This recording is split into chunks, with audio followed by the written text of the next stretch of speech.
अरशद शरीफ के कातिल सामने आने लगे। अरशद शरीफ को दुबई से डिपोर्ट कराने के लिए बिलावल ने दबाव डाला। मरियम नवाज का फिरौनी लहजा अरशद शरीफ के घर वालों के जख्मों पर नमक छिड़का। साफ अल्फाज में कलेजा चबाने वाली औरत की सबको वार्निंग, बाज आ जाओ वरना तुम्हारे सर से भी गोलियां आर पार होंगी।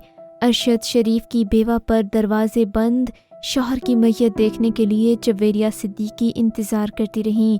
सवाल तो ये है, अरशद शरीफ कीनिया क्यों गए? अरशद शरीफ पर ज़मीन किसने तंग की? अरशद शरीफ का ताबूत नहीं बल्कि पाकिस्तान में आज़ादी इजहार राय का ताबूत। बिस्मिल्लाहिर्रहमानिर्रहीम। अस्सलामु अलैकुम। खबरवाला में खुशामदीद। आज की इस वीडियो में हम पाकिस्तान के हीरो, जुल्मत की काली रात में हक व सच का दिया जलाने वाले, दो नहीं एक पाकिस्तान के लिए लड़ने वाले अरशद शरीफ के कत्ल से जुड़ी कुछ तहलका खेज तफसीलात बताएंगे। हम आपको मरियम नवाज की खुली धमकी के बारे में भी बताएंगे। कैसे पाकिस्तान में मौजूद ज़मीनी खुदाओं ने अरशद शरीफ के लिए ज़मीन तंग की? अरशद शरीफ क्यों मुल्क भटकते रहे? वो क्या वजह थी कि अरशद शरीफ को अपने ही मुल्क से भागना पड़ा? अरशद शरीफ न सिर्फ इम्पोर्टेड हुकूमत के ख़िलाफ़ एक तवाना आवाज़ थे, बल्कि वो इम्पोर्टेड हुकूमत के सहूलतकारों से भी सवाल पूछ रहे थे। वो पूछ रहे थे कि वो कौन था जिसने इमरान खान के ख़िलाफ़ साजिश की। अरशद शरीफ पाकिस्तान में मौजूद अशराफिया उनके काले धंधों और करप्शन पर एक दस्तावेजी film behind the close doors बना रहे थे। अरशद के करीबी हलकों का कहना है कि इस फिल्म के लिए अरशद शरीफ के पास बहुत सारे ऐसे ठोस सबूत थे जिसने अशराफिया की नींदें हराम कर रखी थीं। यही वजह थी कि अरशद शरीफ को मौत के घाट उतारा गया। पहले अरशद शरीफ को पाकिस्तान में धमकाया गया। रातों को उनके घर के आगे गाड़ियां भेजकर उनको डराया जाता। उनको बाज रहने और ऑपरेशन रिजीम चेंज पर बात करने से मना किया जाता रहा। अरशद शरीफ को कत्ल की धमकियां दी गईं, जिस पर अरशद शरीफ ने 14 जुलाई को सदर पाकिस्तान को ख़त लिखा और अपने खदशात से आगाह किया। सदर ने वज़ीर आज़म को अरशद शरीफ को सिक्योरिटी देने को कहा, मगर 15 जुलाई को अरशद शरीफ पर इम्पोर्टेड हुकूमत की जानिब से 16 FIRs काटी गईं। अरशद शरीफ अपनी ज़मानतें कराते रहे। जब हालात अरशद के कंट्रोल से बाहर हुए तो इन्होंने पाकिस्तान छोड़ा और दुबई गए। अरशद शरीफ पर ज़मीन इस कदर तंग की गई कि पाकिस्तानी माफिया ने उन्हें वहाँ भी सुकून से नहीं जीने दिया। पर्ची चेयरमैन बिलावल भुट्टो ने दुबई की हुकूमत को ख़त लिखा और अरशद शरीफ को दुबई से निकालने के लिए दबाव डाला। इन जालिम हुक्मरानों ने अरशद शरीफ का सांस लेना भी दुश्वार कर दिया। अरशद शरीफ ने अफ्रीकी मुल्क कीनिया का इंतखाब किया। वहाँ अरशद शरीफ को कीनिया के दूर दराज इलाके में अकेला किया गया और फिर उन पर 17 गोलियां चलाई गईं। उनकी जान ली गई। कीनिया के सहाफ़ियों के मुताबिक ये एक टारगेट किलिंग थी और अरशद शरीफ को बहुत करीब से गोली मारी गई।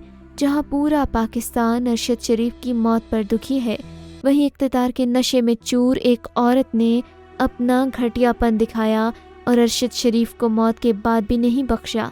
मरियम के दिल में इस कदर अरशद शरीफ के लिए नफ़रत थी कि उसने अरशद शरीफ के ख़ानदान को इस मुश्किल वक्त में भी नहीं बख्शा।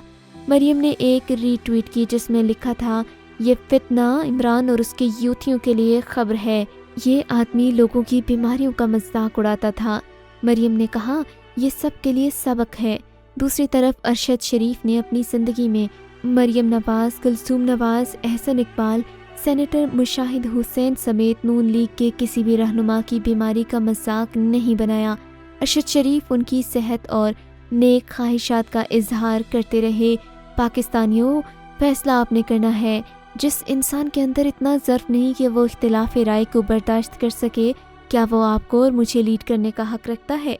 अरशद शरीफ ने एक भी ऐसी बात नहीं की जिसमें इन्होंने सबूत पेश नहीं किया। क्या ऐसी कलेजा चबाने वाली औरत एक आम पाकिस्तानी के जज्बात की नुमाइंदगी करती है? एक तरफ जब सारा पाकिस्तान सौगवार था, बैनुल अक़वामी मीडिया अरशद शरीफ के कत्ल की वजूहात सामने लाने की कोशिश कर रहा था, वहीं दूसरी तरफ मरियम और शरीफ ख़ानदान लंदन में दिवाली का केक काट रहे थे, तालियां बज रही थीं। हाल ही में नैरोबी के साबिक गवर्नर ने अपने एक बयान में कहा کہ ارشد شریف کو پاکستان میں منی لانڈرنگ کی تحقیقات کرنے پر مارا گیا۔ ارشد شریف کے سر کی قیمت مقرر تھی۔ پاکستانی مافیا اور ڈیپ اسٹیٹ ارشد شریف کا پیچھا کر رہے تھے۔ سوال اب بھی وہیں کا وہیں ہے کہ آخر پاکستان کے شہری کو اپنے ہی ملک میں کیوں بے یارو مددگار کر دیا گیا تھا؟ کیوں خدا کی زمین اس پر اتنی تنگ کر دی گئی تھی؟ کیوں زمینی خداؤں نے یہ دنیا اس کے لیے جہنم بنا دی تھی؟ شاید اسی لیے خدا نے اس کو اس جہنم سے جنت میں بلا لیا۔ ارشد شریف کے قریبی حلقے بتاتے ہیں کہ وہ اپنے بچوں کو پاکستان میں رہ کر پاکستان کی خدمت کرنے کا کہتے تھے، مگر انہیں اتنا ستایا گیا کہ اب وہ کینیڈا میں پڑھائی کرنے والے بیٹے کو وہیں سیٹل ہونے کو کہتے تھے وہیں رہو، پاکستان ہمارا نہیں ہے۔ شہادت کے بعد ارشد شریف کی میت جب ایئرپورٹ پہنچی تو ارشد شریف کی اہلیہ کا کہنا تھا، مجھے ارشد سے ملنے نہیں دیا گیا، دروازے بند کر دیے گئے اور مجھے انتظار کرنا پڑا۔ یاد رہے امپورٹڈ حکومت نے ارشد شریف کا جسد خاکی پاکستان لانے میں کوئی مدد نہیں کی، بلکہ مریم نواز تو سب کو سبق سکھانے کے موڈ میں تھی۔ مریم کا ارشد شریف کی موت پر ٹویٹ ہر اس پاکستانی کے لیے کھلا پیغام اور دھمکی تھی کہ باز آ جاؤ ورنہ تمہارے سر سے گولیاں آر پار کر دی جائیں گی، اگر تم ظلم کے خلاف بولے تو تمہیں نشان عبرت بنا دیا جائے گا۔ ارشد شریف کی والدہ کی خواہش پر ارشد شریف کا جسد خاکی ان کے دوست مراد سعید نے ریسیو کیا۔ ارشد شریف پر غداری کے 17 مقدمے درج کیے گئے تھے۔ نہ جانے وہ کیسا غدار تھا جسے پاکستان کے پرچم میں لپیٹ کر لایا گیا۔ ارشد شریف کے خاندانی ذرائع کے مطابق ان کی نماز جنازہ جمعرات 2 بجے شاہ فیصل مسجد میں ادا کی جائے گی۔ سوال یہ ہے کہ وفادار کون ہے؟ کیا شریف خاندان وفادار ہے؟ اگر ایسا ہے تو پھر ڈان لیگز کیا تھا؟ کیا زرداری خاندان وفادار ہے؟ تو پھر جواب دیا جائے۔ میمو گیٹس کیا تھا؟ کیا خود کو کشمیر کی بیٹی کہنے والی مریم وفادار ہے؟ تو بتایا جائے۔ کیوں بھارتی وزیر اعظم نے کہا تھا نواز شریف نے ان کو کشمیری مجاہدین کی لسٹ فراہم کی تھی؟ جواب تو بس ایک ہی ہے، جو وفادار ہے اسے مار دیا جاتا ہے۔ بانی پاکستان قائد اعظم محمد علی جناح کے قتل سے لے کر لیاقت علی خان، عافیہ صدیقی سے لے کر ڈاکٹر عبدالقدیر خان تک، ڈاکٹر عبدالسلام اور نہ جانے کتنے ہیرے اس مافیا کی فرعونیت کی بھینٹ چڑھ گئے۔ خوشامد جو کرے فنکار ہے وہ، سچ جو بولے یہاں غدار ہے وہ۔ ارشد شریف کا تابوت میں اپنے وطن واپس آنا دراصل اس ملک میں آزادی صحافت اور آزادی رائے کے تابوت کا اٹھنا ہے۔ بلا شبہ ہماری پوری قوم ارشد شریف کی اس عظیم قربانی کی مقروض ہے۔ ارشد شریف کو ہمارا سلام۔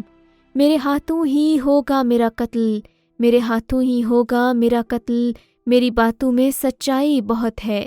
اس امید کے ساتھ خدا حافظ۔ کتاب سادہ رہے گی کب تک؟ کبھی تو آغاز باب ہوگا۔ جنہوں نے بستی اجاڑ ڈالی کبھی تو ان کا حساب ہوگا۔ پاکستان زندہ باد۔ مزید ایسی اپڈیٹس کے لیے خبر والا کو سبسکرائب کر دیجیے، کیونکہ ہم آپ کو دنیا بھر کی خبریں دکھاتے اور سناتے ہیں۔